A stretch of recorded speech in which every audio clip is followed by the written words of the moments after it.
Saan may tanong ako sa'yo, naglalaba ka ba ng damit gamit ang palo-palo? O high-tech ka na rin ngayon? Wala nang palo-palo kasi ngayon, Kuya Kim, di ba? Wala Di na. ba nakakasira ng damit yun? Pag pinapalo mo pala. Hindi naman. Hindi naman. Dahan-dahan lang. Tandaan. Pero Kuya Kim, may palong-palo pa rin tayo mga labandera na matitibay pa rin ang palo-palo at yan nga ang kanilang ginagamit para kumita sa paglalaba. Aba, yan ang kwentong inalam ni Marisol Abduraman. Palo-palo. Tumpok-tumpok na labada ang kanilang nilalabhan kada linggo. Weekend racket ni Lila at kanyang mga kamag-anak ang pagtanggap ng labada. Pero sa halip na washing machine, mano-mano silang naglalaba sa ilog ng Barangay Maingaran. Palo rito, piga roon. Ang sinaunang paglalaba at pagpapaagos ng bula, ligtas nga ba sa ilog at mga residenteng nakikinabang dito? Sakay ng dalawang tricycle ang mahigit 10 labandera sa ilog. Naglalaba po kami sa ilog nung bata pa kami kasi doon kami parang malinis ang mga damit namin at saka doon lang din kami natututong maglaba sa ilog no, simula na hanggang ngayon. Pero hindi lang daw sila ang naglalaba rito. Marami pang naglalaba sa ilog ngayon kasi parang naiibsan yung pagod nila pag nasa ilog na. Kasi pag sa bahay kasi, nakakapagod talaga maglaba. Kasi paikot-ikot at saka papalit-palit ng tubig sa planggana. Una nilang pinaghihiwalay ang puti sa dekolor. Saka sisimulan ang mahaba-habang kusutan ng mga damit. Pagkatapos, buong puwersa nilang pupukpukin ang mga damit gamit ang palo-palo.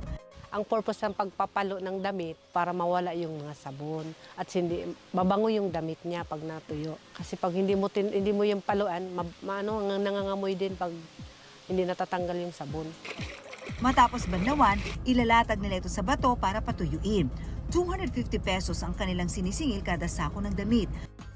2 sako ng damit ang nilalabhan nila kada linggo. Ang pinagsabunan, pinaaagos naman nila sa ilog. Halos 10 metro raw ang inaabot ng mga bula roon. Paliwanag ni Gerardo Mogol, isang sanitation specialist, ang sabon ay may toxic substance na surfactant. Pero maaaring mawala raw ito sa ilog makalipas ang ilang araw. Ito yung nagiging dahilan para bumaba yung surface tension ng tubig. So pagka na-reduce na ito, the tendency of the surfactants is mag-mix sa water. Ang surfactants is capable to penetrate the cell membrane and cause toxicity to organism. There are microbes in the environment na kaya niyang i-degrade yung surfactants. Half-lives ng surfactants is inaabot ng 3 to 9 days. Hindi naman daw ipinagbabawal ng LGU ang paglalaba sa ilog. Hindi naman yung nakakasira sa kalikasan kasi yung sabon na ginagamit namin, hindi naman yun pupunta talaga yung sabon doon sa malayo. Possibly makarating sa dagat, but depende yan sa distance ng yung location na kung saan sila naglalaba and yung mouth of the rivers. But to determine the degree of pollution sa river system, there is a need to conduct water sampling and laboratory analysis. Washing ng clothes sa ilog ay hindi to covered ng the Clean Water Act of the Philippines. No? Ang tubig ay buhay, sa pang-araw-araw na gawain man o bilang kabuhayan. Gayunpaman, responsibilidad pa rin nating alagaan ito para mas mapakinabangan pa ng nakararami. Ako si Marisol Abduraman at yan ang kwentong dapat alam mo.